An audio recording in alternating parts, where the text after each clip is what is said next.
And I always mess it up because it starts to play in my ear at the same time that I'm uh let's see, that I'm trying to go live, but it's a delay there.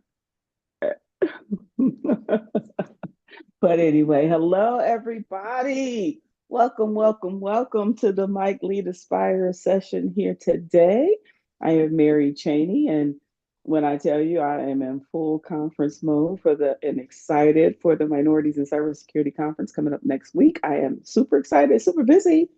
But things are going well, and we're going to have a great conference. And I have a great person with us here today. I'm so excited, as always. Sandee's here with us today. I'm going to let Sandee introduce herself, but I will let you know that Sandee is one of our most popular trainers in our Mike Lead programs. Wonderful, wonderful friend.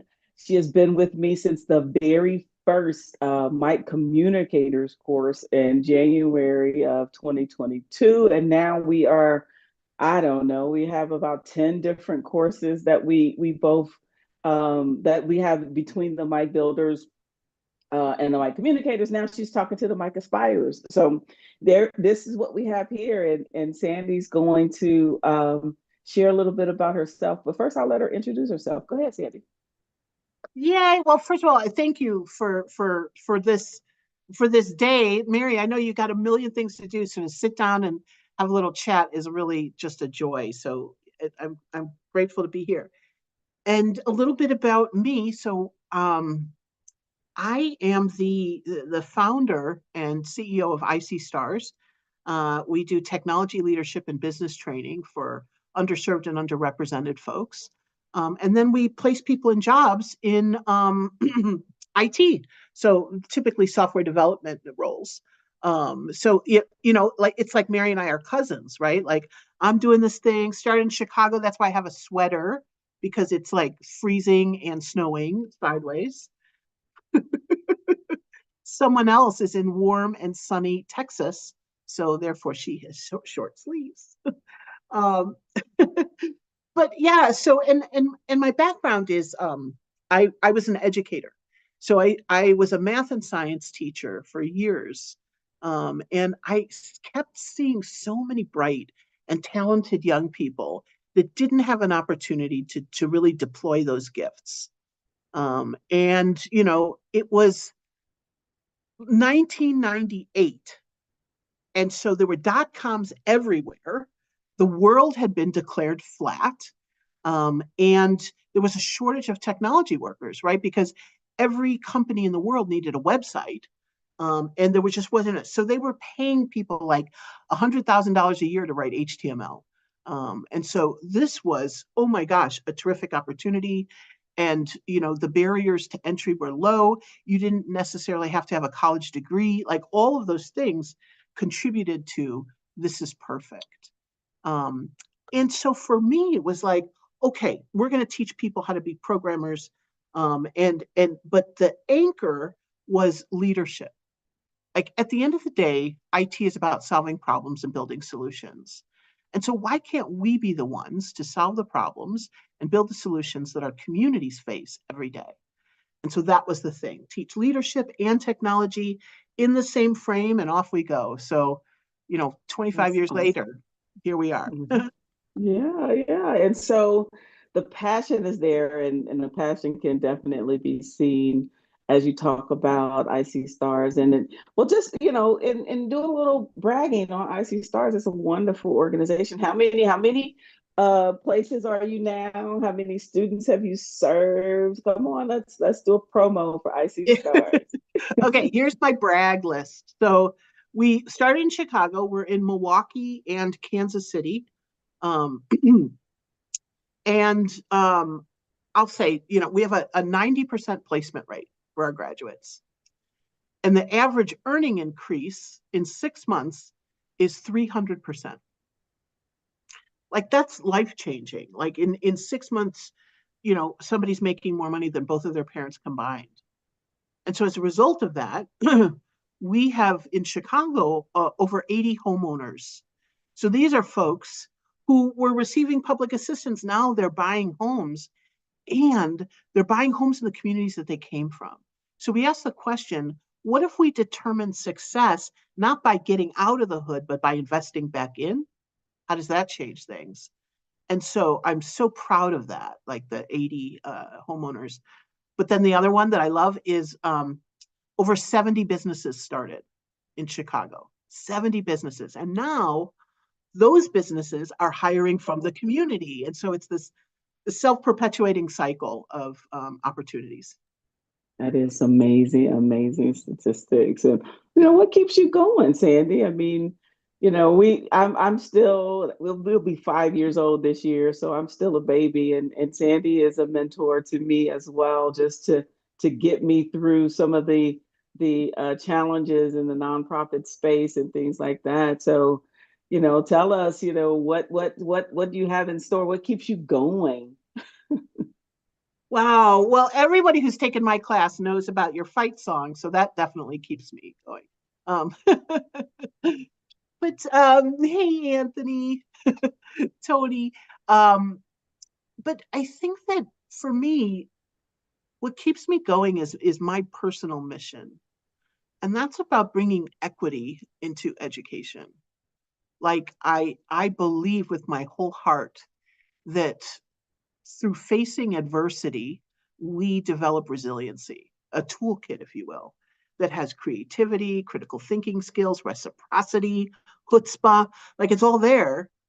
As educators, it's our job to create an environment for people to unpack that context. And so that's what keeps me going is like I'm constantly coming up with new ways to create opportunities through education. And I love that. I love the spark in someone's eyes when something clicks. I love how education is the ultimate enabler. Like we can do anything if we can learn. And I think that education is the most optimistic thing in the world. This belief that the world will be better tomorrow because we're doing this today, and that this learning has meaning. And to me, that's like jazz. That's it. Yeah, that is. And yeah, the for those that take the class, we the communicators course, we talk about fight songs. So mine is ever changing. I think every course I have a different fight song, but that's okay. So okay, so Sandee, tell us, going back to, because these are the aspires are the group that are looking to get into the space, right? They're the ones that, are being told they're not good enough, right? That, how for entry level role, 5 years of experience. And so when we're talking to them and we're talking to them about staying the course, right? What's the best type of advice you can give someone if they keep getting doors shut? It is disheartening. I know folks that have applied to hundreds of cybersecurity jobs to get none. So, what's your best advice to those who may be feeling a little discouraged about it? I mean, I know you and I both service underrepresented groups, so give us the best Sandee pep talk. Well, so I'd say two things. One is stay curious, always curious, because curiosity will get you to learn more, do more, and test more. And so whether you're in an interview or whatever, to kind of put that curiosity out there, to ask great questions, to keep learning, that shows, right? Like, and I think what every employer wants is someone who will grow with your company, and somebody who will get things done, right? So curiosity, but then I think like the back end to that is passion.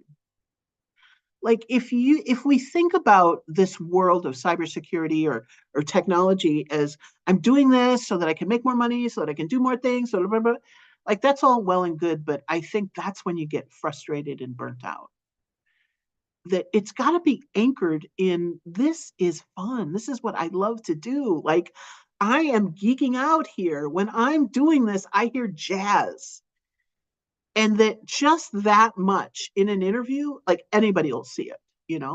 So if you lead with your passion and your curiosity, it's infectious.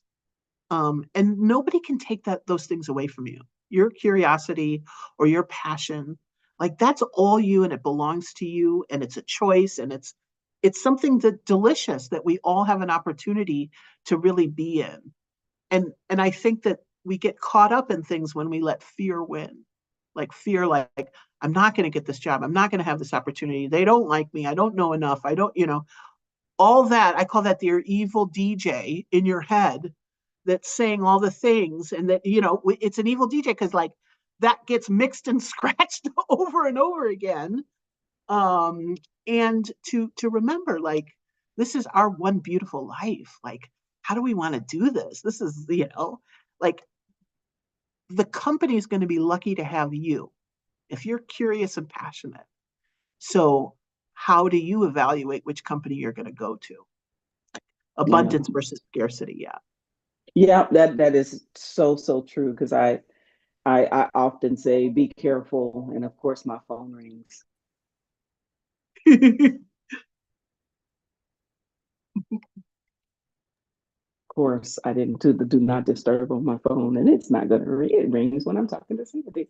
But we look at this. Look at this. Hold on.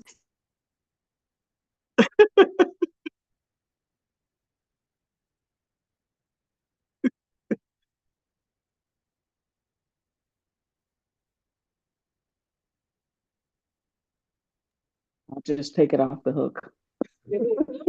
It won't ring. I'm so sorry, everybody. It I only talks when I'm talking to Sandy. It's crazy. But anyway.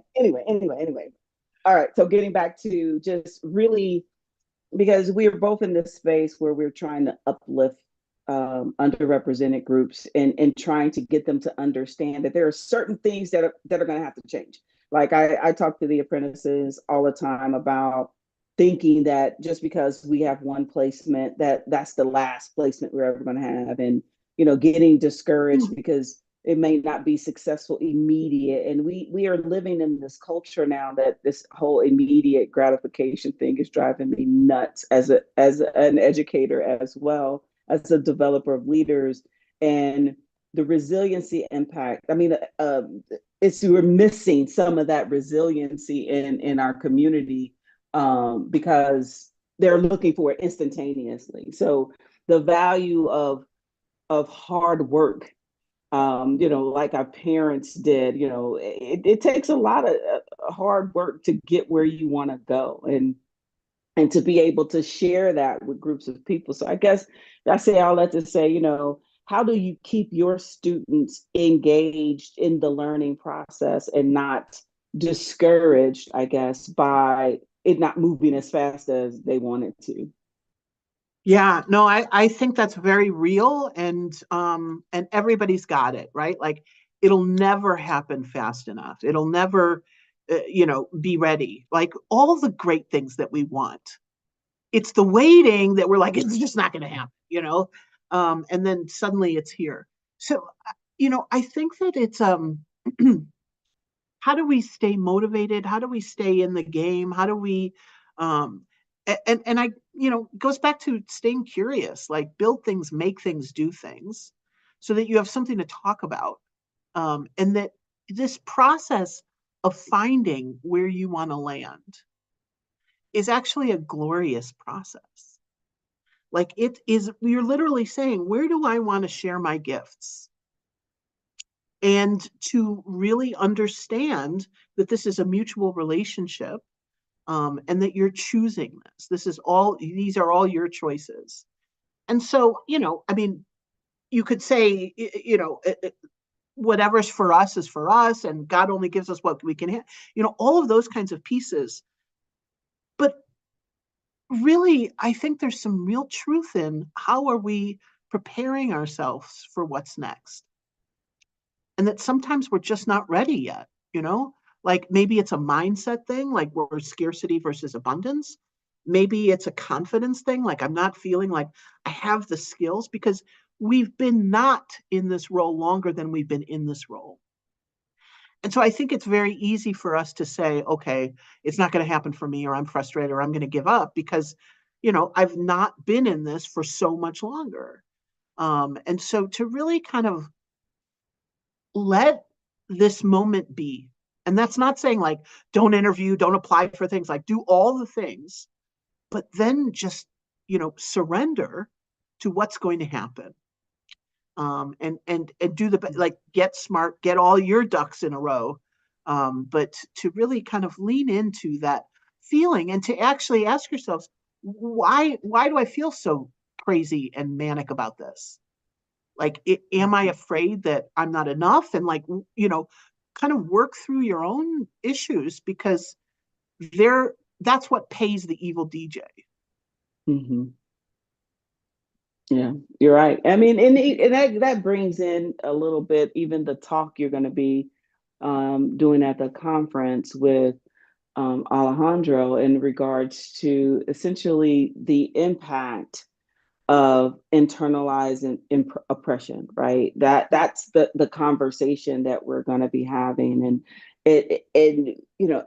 as underrepresented groups, there are things that have happened to us, and we're trying to work through that, but how that feeling, or how all the things that happens with our history within this country, whether you are African American, Black, whether you're Hispanic, whether you're Latinx, whether you're an immigrant, whatever, all the things, right, other than a heterosexual white male, and how we have that mentality, and we sometimes tend to, the evil DJ, as you put it, talk us out of certain things that could really be for us.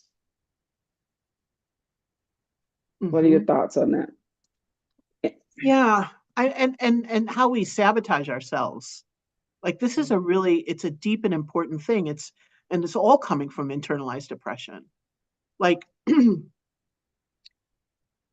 I can tell you, there have been so many times that I've been sitting in a boardroom or giving a lecture to like hundreds of CIOs, or, doing these things. And the voice in my head says, what are you doing here? Like, you don't belong here. You're not supposed to be here. And that voice is in my voice. It's not like, whoa, you really shouldn't be here, voice. It's me. And I'm responsible for my own voice, right? Like, I am the person who speaks it and thinks it and cultivates words and does all of those things. And so I think that when it happens, we have to recognize, like, this does not belong to me. Mm-hmm. And I hope you guys all come to the talk, because it's going to be juicy.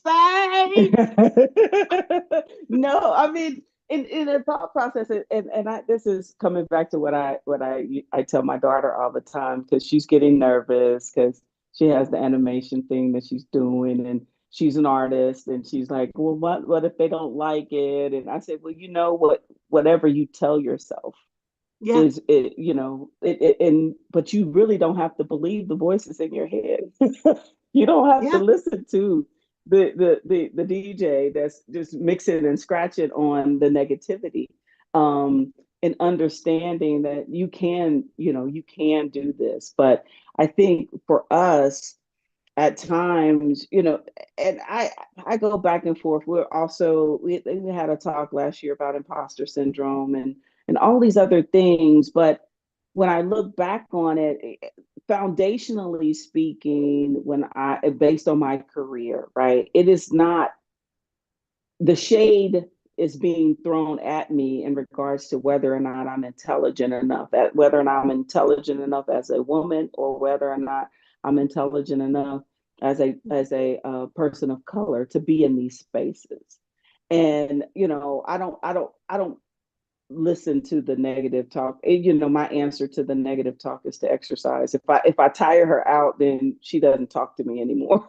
And she goes in the corner somewhere. But I mean, in getting to the folks, because I talk to a lot of folks, and I've been talking to our new apprentices, and it's disheartening sometimes to hear their stories about how much work they're doing to get into space, and yet they're still being questioned whether or not they belong. And then they start to question themselves, whether or not I belong. And that is part of the problem, because you have to be resilient in these spaces to go, no, yes, I do belong. No, I'm not an imposter. Yes, I have several degrees. Yes, I have all the things that I need to be in this space.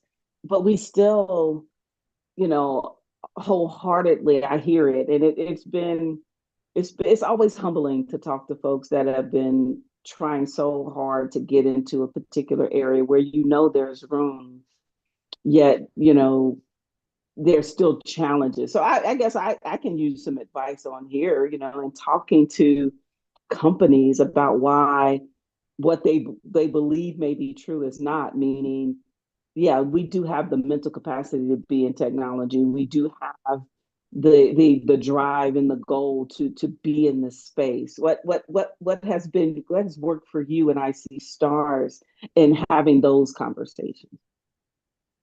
Well, let me just first start by saying we belong. And I'll say it again, we belong. And can't nobody tell us that we don't, because we know we do. I'll prove it. Everything that we are, everything that is cool about America, that is hip, that is fly, that is what is black. Like everybody's trying to be black. Like, from like laying out in your bathing suit to like hippity hop and all the stuff. Like they want everything. So this kind of like you don't belong is a myth. It doesn't belong to us.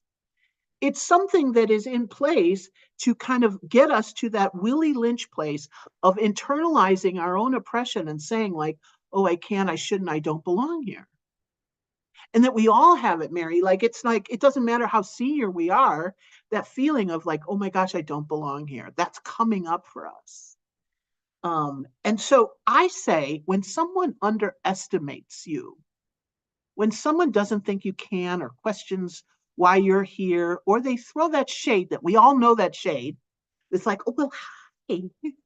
That there's a special voice in everything. I would say, tell yourself, good, good. I'm glad that you're going to underestimate me because now I'm going to show you. I'm going to stretch out and I'm going to be such a badass that you're going to be like, right? Like it is an opportunity. Like somebody underestimates you, boy, there's a long way for you to educate them back.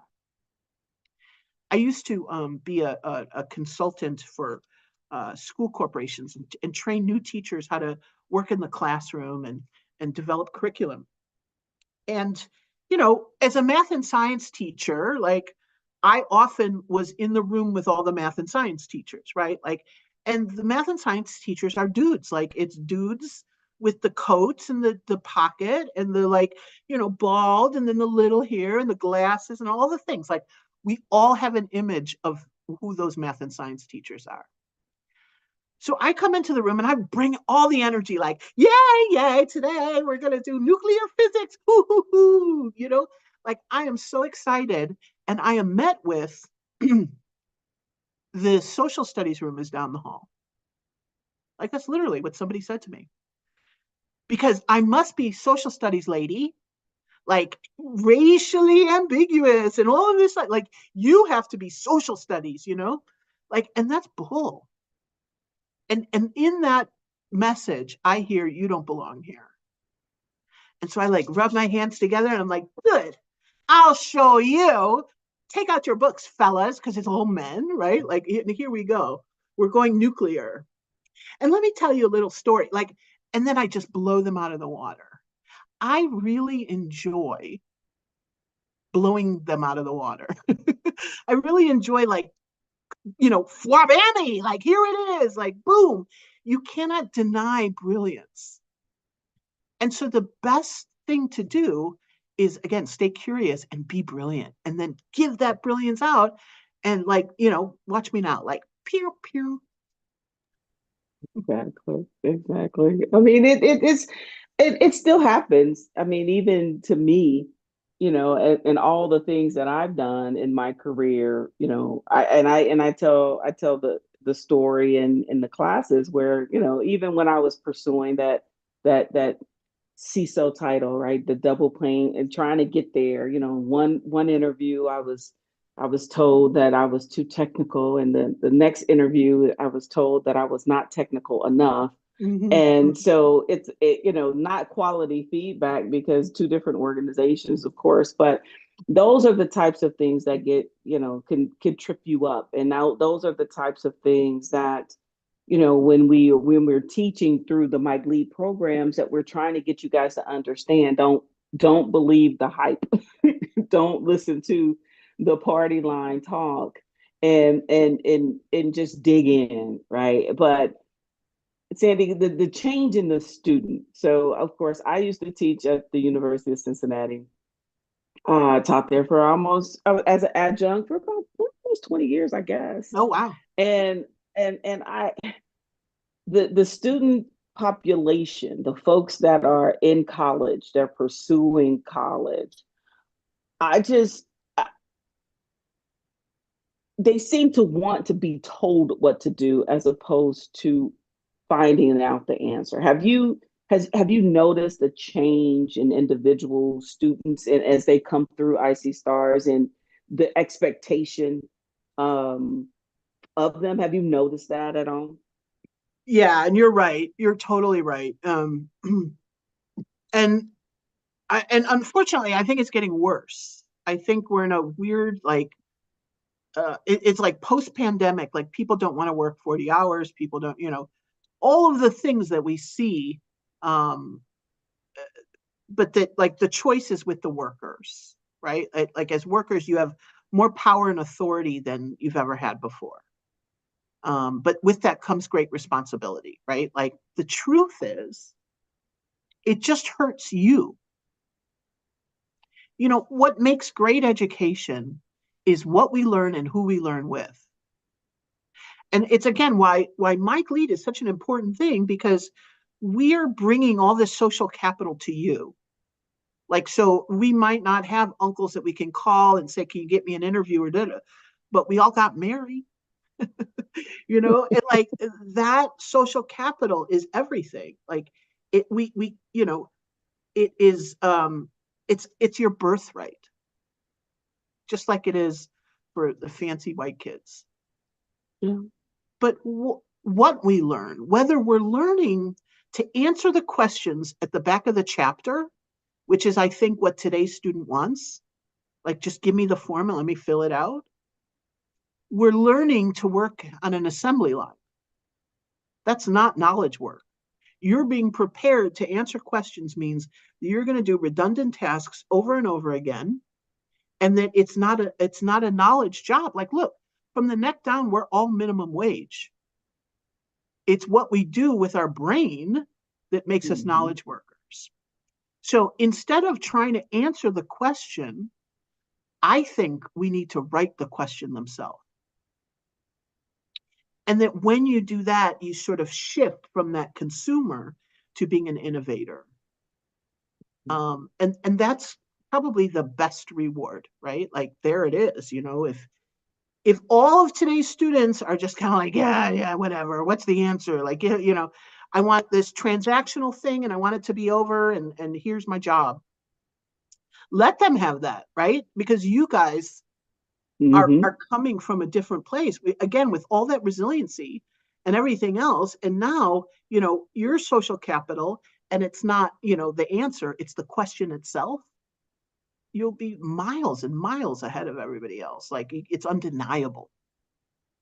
That is an excellent point, because that's what I tell my kids, and my daughter kissed me on the forehead this week, and she says, "Mom, you just work entirely too hard." I said, "I get that." I said, "But that's what separates me from everybody else. Mm-hmm. It's the ability to focus and dig in and not get distracted by all the things, because we have conversations about YouTube and social media, even though we're on YouTube right now, but she'll go down a rabbit hole based on suggestions. And then again, you're absolutely right. I love the point when you're saying, where you're training them to be assembly line workers by expecting the answer. It's like, okay, so that's not the high paying job.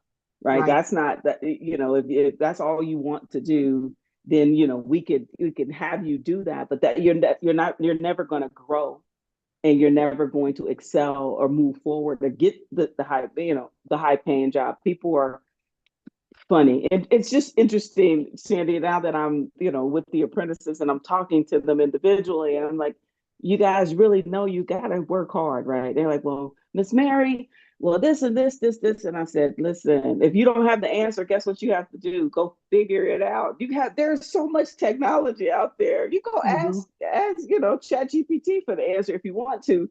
But honestly, they're gone is that desire to learn or do the research to find the answer to the problem. In general, I'm speaking in general. There are by far more people out there that are not like that, but I find that's always a question. Well, I can't find the answer. Well, what do you mean you can't find the answer?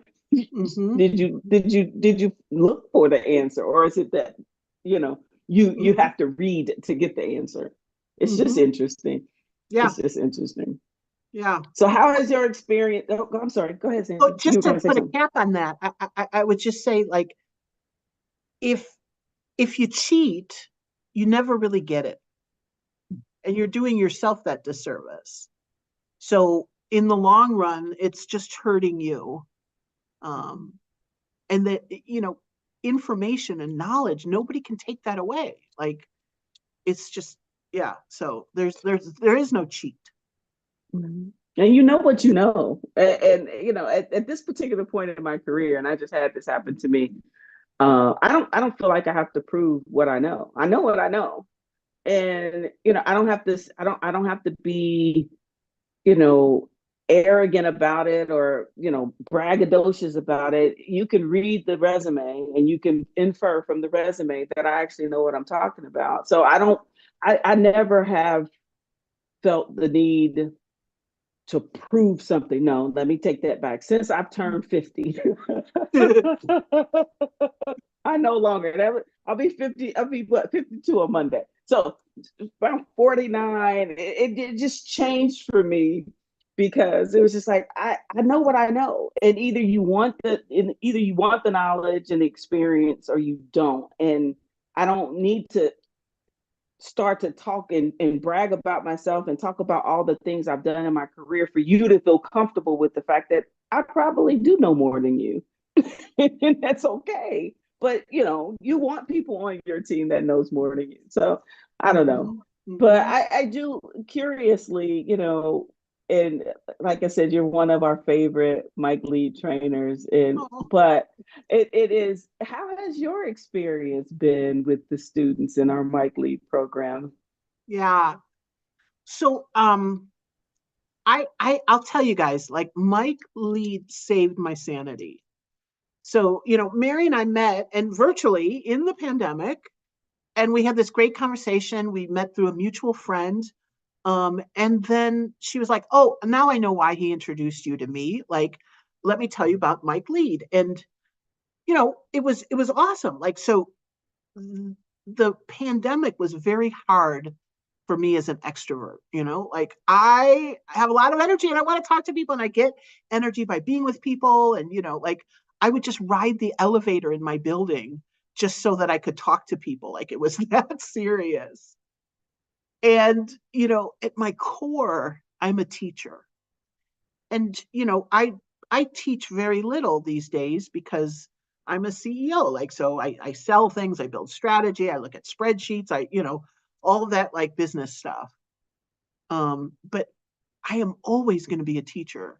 Like, even if I'm with my executive leadership team, I'm teaching them something. Like, it's where everything makes sense to me. And we all have that place that, it's your oasis, it's the place that you go, it's your go-to, like, something that you can do, that you're good at, that you enjoy doing, and that you feel it. So I didn't even realize how much I was missing teaching until that first class, I think with Tony Briscoe was in it. And we just had so much fun. Like, it was delightful, like, just to be with you guys, to learn with you guys, to, like, just be in that place of connection and of question. And it changed everything. Like I was literally like, there was a dark cloud, like this pandemic is never ending. It's, like, and then the masks and you can't see it, like, oh my God, make it end. Right. And that the Saturday morning, every other week was this like my happy place. All my friends, everybody knew about it. Everybody's like, let's get Sandee on a Saturday because then she'll be all good mooded and happy. And like, she's got her class. So I've loved being a part of this journey and to see it grow, and to really just like be a witness to Mary's magic of like this idea and it becoming an empire. And it's for all of us to have this place where we can dream into action and be what we aspire to be. Well, thank you so much. It's a drive, but it's a community effort, right? It Mhm. just really, for us to continue to grow like we have, because we just placed two apprentices um, with Bloomberg and another apprentice with another organization, and it wasn't even. I bet my Sandee, my head has been so far in the ground that it took someone to say, "Well, you started your first cohort 6 months ago, and you have three placements in 6 months." And I was like, "You're right. I didn't even think about it like this. See, I did because super hyper focused and getting the job done. So it takes sometimes for us to back out. But Sandee gave me some great advice because I do as much teaching in the Mike Lead programs as I rely on Sandee to do. And you know, as I was chatting with her, she says, always, always keep a part of it for yourself, because I like Sandee enjoy teaching. I enjoy sharing the knowledge that I've accumulated over my 30 plus years of experience to individuals that are looking for an answer, right? And as we continue to build our community, having, like you said, that social capital that we're building, and it's not just Miss Mary. They have the Sandees of the world. We have all the community that's there, and it's just important. I mean, me and her can talk all day. If you have questions, please raise your hand or put it in the chat, and we can do that. I know we have about 20 minutes left. So, I guess, Sandee, what's next for you? yeah, well, and this is a very timely question because after 25 years, I'm stepping down as the CEO from the organization that I founded. Oh, Wow, that's a wow. it's wild, yes. And so there's all this stuff. Like there's all these feelings about like leaving and what's next. And I'm like 55. Like, can I really start something else? Again now? And the answer is hell yes, Yes, yes, yes. ma'am. So like I got another brilliant business in me, and I'm ready to go. Like truth is, I'm an entrepreneur and a teacher. Like I love the beginning. I love the connection. I love making things. I love learning and all of that. Like when a business reaches a state of maturity that it's just operationalizing that's just not as fun for me. Hmm. um Hmm. and so yeah, I'm starting something new, and I am looking at disrupting higher ed, you know Oh, like really? yeah, yeah. Mm. Because think about it, like higher ed is so messed up, right? Like Hmm. it's not sustainable. You can't just keep raising, tuition and all of this Tuition. kind of stuff. And that right now, especially like the universities and colleges are under this enormous pressure to become more vocational because Hmm. everybody is transactional. Like, all right, if I spend $150,000 on this degree, you need to guarantee me a job, you know? Hmm. And so in doing that, we sort of lose sight of all the things that make us who we are. So all of that great liberal arts stuff that we learn to know ourselves, that all Hmm. goes out the window and we're just bang, bang, bang, like to get a job. And that's not working But either. okay, wait a minute, hold on. let me pull on that a little bit. Do you Yeah. think it's because of the rising cost of tuition that it's becoming transactional? Hmm. Yeah. Yeah.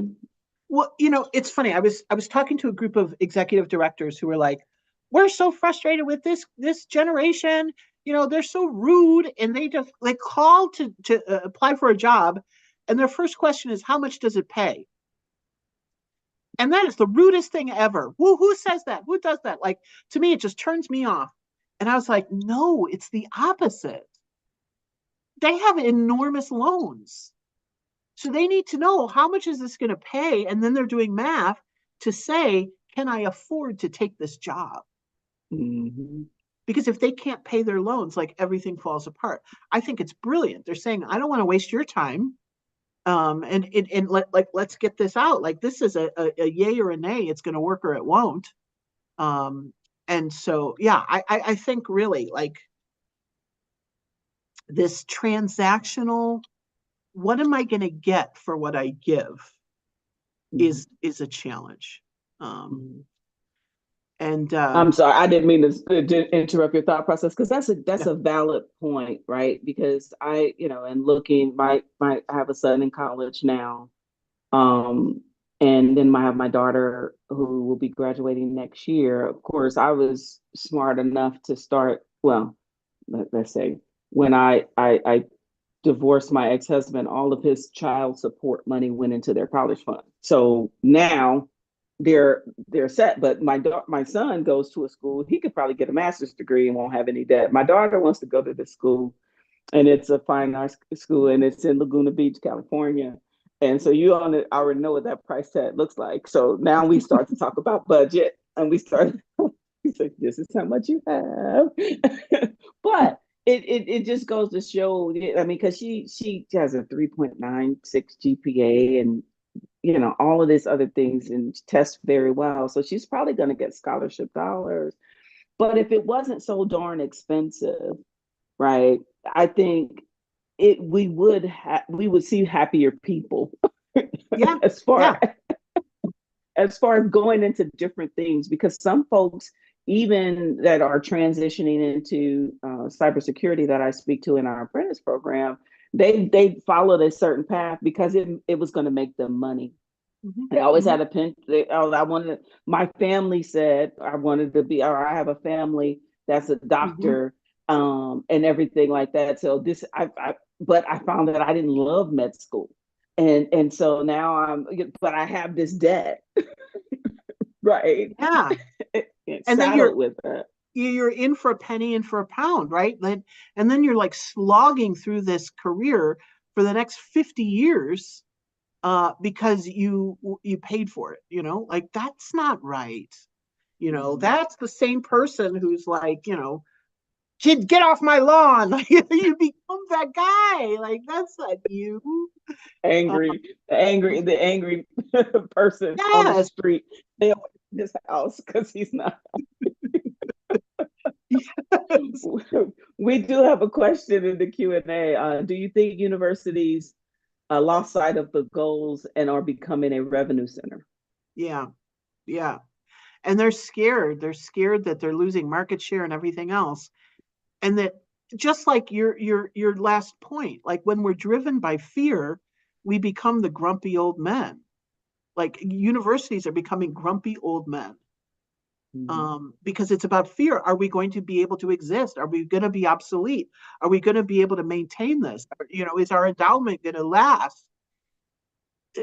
Versus passion. Like, I am so passionate about education, about, educating people, about, like, if it we're either choosing out of a place of fear and scarcity, or a place of love and abundance.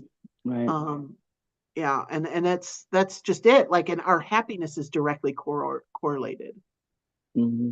Yeah. No, I 100% agree with that sentiment. But I make the joke. I said it's more money out in the world than it is in my bank account. So that means I can still go out and get something, Yes. right? Yes. I love Let that. me see if there's any questions on the YouTube. Okay. No.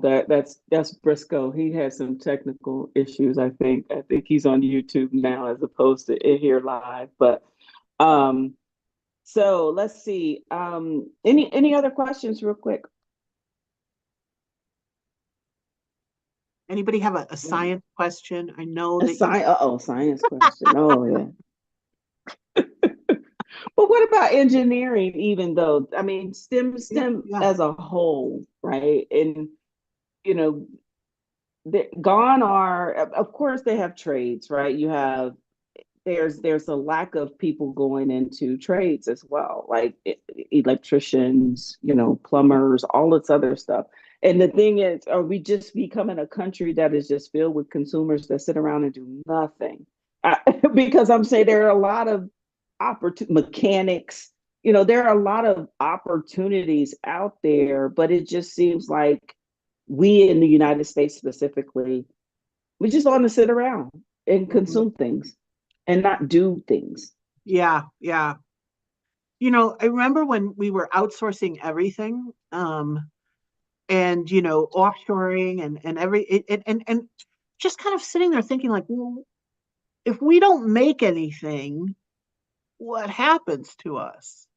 Like we've given away all of that, uh, you know, IP or whatever. Like how does that? How can we continue to grow? Because also as Americans, we believe that everything has to grow.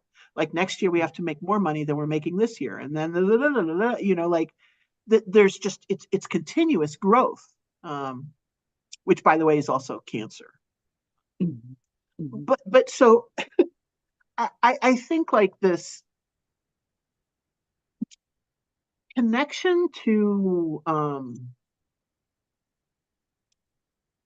I don't know, connection to meaning Mhm. um is everything. So like IC Stars model is all project based learning.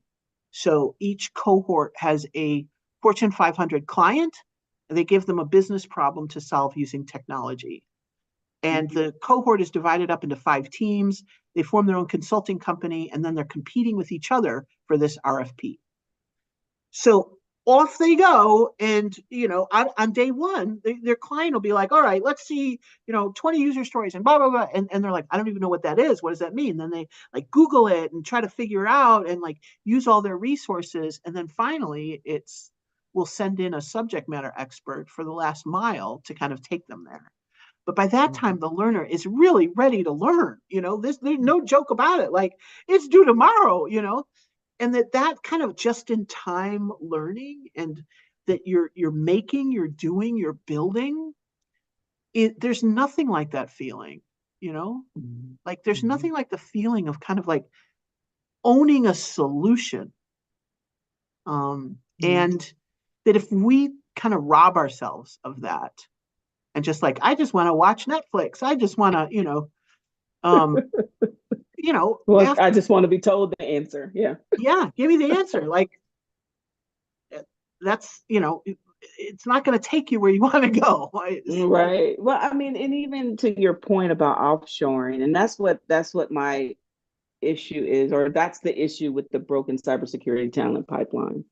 Because, when I went into corporate America back in, I left the FBI back in 2008, you're right, they were offshoring everything to MSSPs in India mhm. or, some other place, mostly India.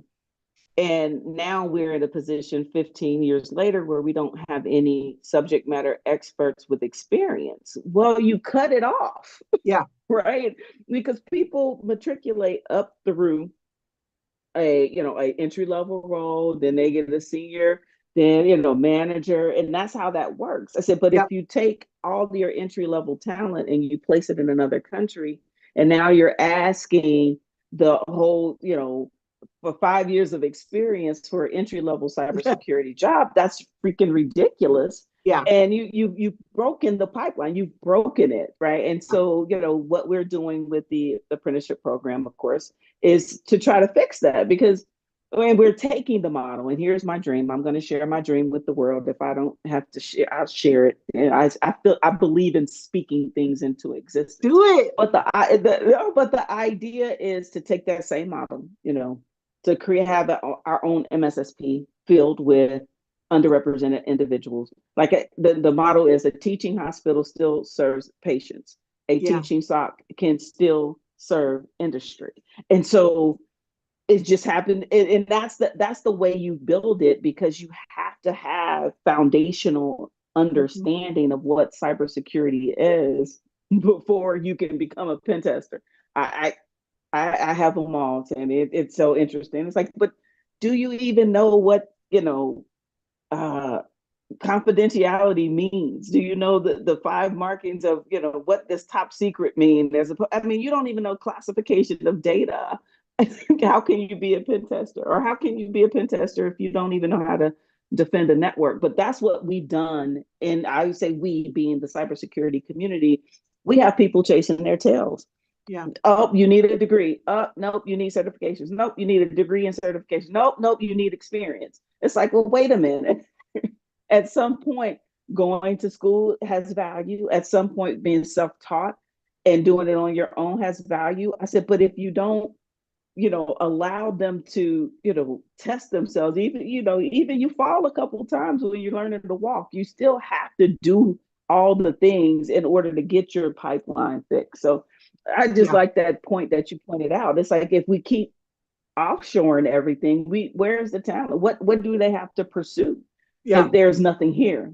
Yeah. If we don't make anything, it like all that was left was Hollywood. Like that's what we make. Um, and Yeah.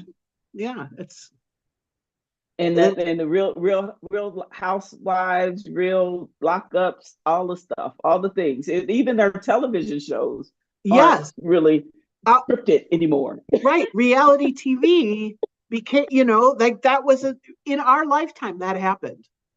It Like it did it was on our watch. It on was our Maury watch. Povich and Jerry Springer. That was them, Sandee. I don't know. These young folks may not know who those people are, but it was the whole, Are you the father? yes, that nonsense that happened in the what is that? Early. Ooh, Yeah, that would have the been the '90s. That's 90s. the '90s. That's The the '90s. 90s, Yeah. yeah. Well, and it was an economic thing. Like there was a writer's strike. They didn't want to pay writers. That's right. And That's so they right. were That's like, right. let's just use people, regular people, humiliate them. And then maybe there'll be an appetite to see people like get their clothes ripped off and fight and like yell and sure enough, it was a huge market for that. We want Yeah. to see people at their worst so that we can feel Yeah. better about where we are. And That's that still hasn't changed, right? I yeah, mean, it started with us on our watch, and it has continued throughout everything. But I know we went off on a tangent, but that's okay. We're allowed. We're allowed. Miss Mary is in conference mode anyway. And if there's any questions, someone please reach out and put it in the chat. We only have 5 minutes, or 7 minutes, I guess. So Sandee, tell me. Okay, so you said what's next? You have another big idea. You want to just disruptor. That's what entrepreneurs are. We are disruptors, aren't we? yeah, yeah. We see a problem and it's like, oh, I'll do it. I'll fix it. So Mm-hmm. that is amazing. I can only imagine the feelings of walking away from your baby that you've watched grow for 25 years. Yeah, that's we'll have to talk offline on that and how that must feel for you. But like you said, you are an entrepreneur at spirit, and you get jazzed, you get juiced up by creating, and you're right. Once it gets operational, it's like, oh, okay, because I think my team, they're always like, they always have another big idea. Mm-hmm. Mm-hmm. Right? Yes. The apprenticeship program last March was a big idea, and that was the big idea. We do have a question. How do you help students navigate failure as they work through their project? Ah, It's such a a good great question. question. Failure is one of our best teachers, because we remember every lesson about failure. Like we could, all of us right now are thinking about that epic fail and all that we learned through it. And so, there's also, every kid in business school is learning right now to fail fast, fail forward. There's all this language around it. It's all like fail, fail, fail, fail. And I don't think that was for us, right? Because for us, failure meant death. You know, it's why we whoop our kids in the grocery store. Because if you don't like going back just 2 generations, if you looked at somebody, you could get lynched. So we are not trying to fail because even the word connotes bad, danger. You're not safe. And so I think that for us to kind of take back failure and to answer your question, to embrace failure and to figure out why we don't let ourselves fail to learn, that you know to really kind of examine, where is that coming from? Does it belong to us, or is this some legacy stuff that we get passed down from generation to generation? Like we all deserve the opportunity to fail and to learn from failure. What we don't want to do is to repeat the same pattern over and over again. And then if we don't acknowledge the fail and the learn, it's kind of what we do.